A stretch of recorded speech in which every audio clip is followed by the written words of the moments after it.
जय हिंद। तो आज हम पढ़ने वाले हैं वास्तविक संख्या के बारे में। वास्तविक संख्या जो क्लास 10 के चैप्टर 1 में है।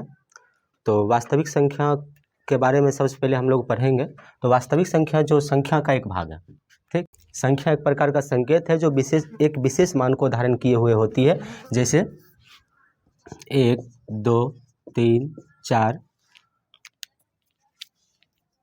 1/2, 2/3, √2, √3 इत्यादि। ये सभी एक प्रकार का क्या है, संकेत, जो एक विशेष मान को सूचित करता है। इसके हम क्या कहते हैं, संख्या कहते हैं। अब संख्या जो होता है वो दो प्रकार का होता है, एक वास्तविक संख्या, अवास्तविक संख्या, जिसे काल्पनिक संख्या भी कहा जाता है। इसे इंग्लिश में इमेजिनरी नंबर कहते हैं, इमेजिनरी नंबर। वास्तविक संख्या को इंग्लिश में रियल नंबर कहा जाता है। तो हम लोग का जो पहला चैप्टर है क्लास 10 का, वो वास्तविक संख्या है, इसे हम रियल नंबर कहते हैं। और ये इमेजिनरी नंबर जो है ये क्लास 10 के बाहर है, ये क्लास 10 में इसे हम लोग नहीं पढ़ेंगे, इसे 11th में पढ़ा जाता है, ठीक है। तो वास्तविक संख्या वैसा संख्या जिसका एक वास्तविक मान होता है और जिसे हम संख्या रेखा पर सूचित कर सकते हैं, जैसे 1, 2, 3, 4, √4, √2, √5, 1/2, 2/3, -1/2 इत्यादि। ये सभी संख्या जो है इसे हम वास्तविक संख्या कहते हैं। इसमें और बहुत सारी संख्या आती हैं, ठीक है। और अवास्तविक संख्या जो है, अवास्तविक संख्या, इसका एग्जाम्पल है, अवास्तविक संख्या का एग्जाम्पल है -√1, -√2, -√3, -√5 इत्यादि। ये सभी को हम काल्पनिक संख्या कहते हैं, जिसका कोई वास्तविक मान नहीं होता है और इसे हम संख्या रेखा पर भी सूचित नहीं कर सकते हैं, इसलिए इसे हम क्या कहते हैं, काल्पनिक संख्या या अवास्तविक संख्या। अब वास्तविक संख्या पे आते हैं। वास्तविक संख्या जो होता है वो दो प्रकार के होता है। वास्तविक संख्या दो प्रकार का होता है। पहला परिमेय संख्या यानी कि रेशनल नंबर, और परिमेय संख्या यानी कि इर्रेशनल नंबर। परिमेय संख्या वैसा संख्या जिसे हम P/Q के रूप में लिख सकते हैं, परंतु P और Q एक पूर्णांक हो, ठीक है। परिमेय संख्या का जो परिभाषा है वैसा संख्या जिसे हम P/Q के रूप में लिख सकते हैं, P/Q के रूप में, लेकिन P और Q जो है, P और Q एक पूर्णांक होना चाहिए, एक पूर्णांक होना चाहिए, लेकिन Q 0 के बराबर नहीं होना चाहिए। Q जो है वो 0 के बराबर नहीं होना चाहिए। जैसे 1/2, 2/3, -1/2, -1, -2, 2, 3, 5 इत्यादि। ये सभी संख्या को हम परिमेय संख्या कहते हैं, ठीक है। अब अपरिमेय संख्या, अपरिमेय संख्या वैसा संख्या जिसे हम P/Q के रूप में नहीं लिख सकते हैं, जैसे √2, √3, √5, √6, √4। √4 जो है वो अपरिमेय संख्या के अंतर्गत नहीं आता है। क्यों? क्योंकि इसका जो मान है वो 2 होता है।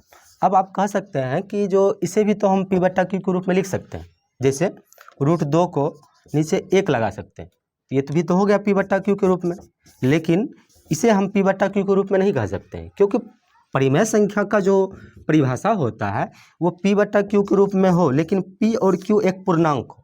पर यहाँ पर तो एक पूर्णांक है लेकिन √2 पूर्णांक नहीं है, इसलिए इसे हम परिमेय संख्या नहीं कह सकते हैं, ठीक है।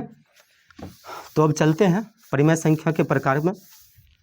तो परिमेय संख्या जो है वो दो प्रकार के होते हैं, ठीक है। पहला भिन्न संख्या जिसे हम फ्रैक्शन कहते हैं, पूर्णांक, और दूसरा है पूर्णांक जिसे हम इंटीजर कहते हैं, ठीक है। तो भिन्न जो है, भिन्न का परिभाषा है कि वैसा संख्या जिसे हम P/Q के रूप में लिख सकते हैं, परंतु Q जो है वो 0 के बराबर ना हो, ठीक है, 0 और 1 के बराबर ना हो। Q 0 और 1 के बराबर ना हो उसे हम भिन्न कहेंगे, जैसे 2/3, 5/7, 7/8 इत्यादि। इस प्रकार की जितना भी संख्या है उसे हम भिन्न कहेंगे, जो Q के जगह पर ना ही 0 हो ना ही 1 हो, इसे हम भिन्न कहेंगे। अब कहिएगा परिमेय और भिन्न में क्या अंतर है? तो परिमेय जो है ये परिमेय भी है और भिन्न भी है, लेकिन परिमेय में 2 भी आ रहा है, जैसे कि जिसे हम नीचे 1 लगा सकते हैं, वैसा संख्या भी आ रहा है। लेकिन भिन्न में जो है वो क्यू के जगह पर 0 या 1 नहीं होगा। ठीक है, अब आते हैं पूर्णांक के पास। तो पूर्णांक संख्या किसे कहते हैं? तो पूर्णांक में जो है, पूर्णांक को भी हम p बटा क्यू के रूप में लिख सकते हैं। ठीक है, पूर्णांक को भी p बटा क्यू के रूप में लिख सकते हैं, लेकिन q जो है वो 0 नहीं होगा। ठीक है, q 0 नहीं होगा और q के जगह सिर्फ 1 ही होगा, 1 के अलावा कुछ और नहीं हो सकता है। ठीक है, इसे हम पूर्णांक कहेंगे। जैसे -1 सॉरी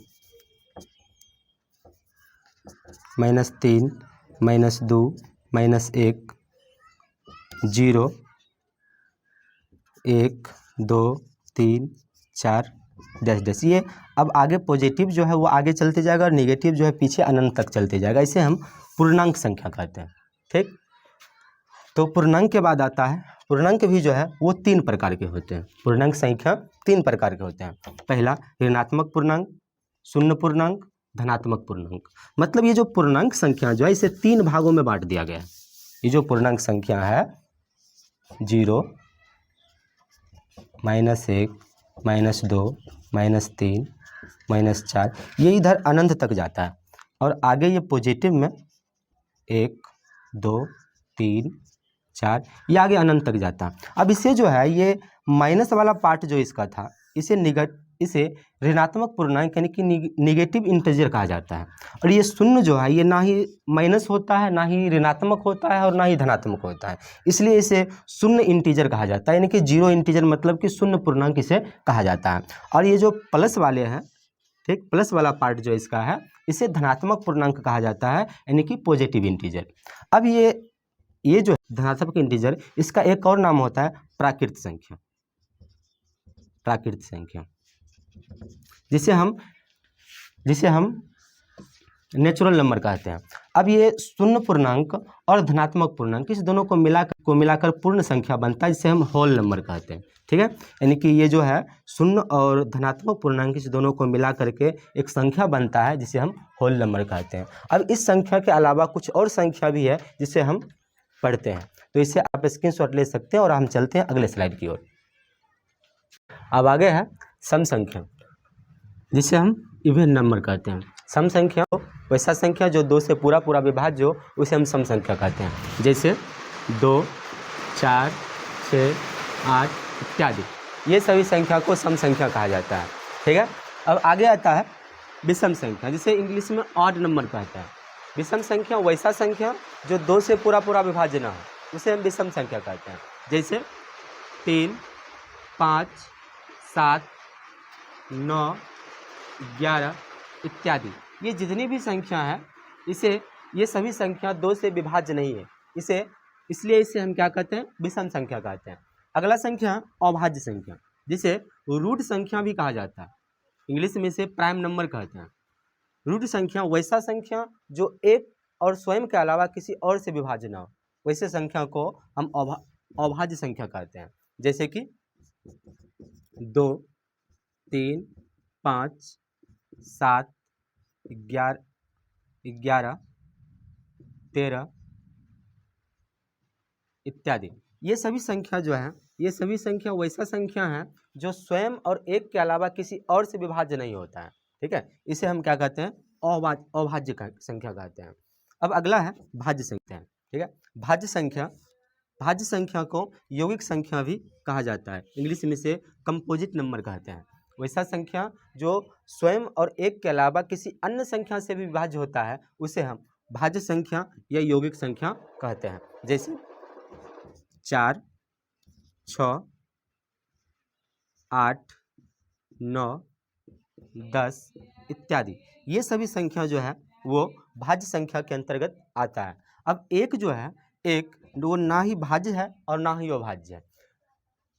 अभाज्य में सबसे छोटा अभाज्य जो है वो 2 है और भाज्य में सबसे छोटा भाज्य जो है वो 4 है। आगे आता है सहअभाज्य संख्या।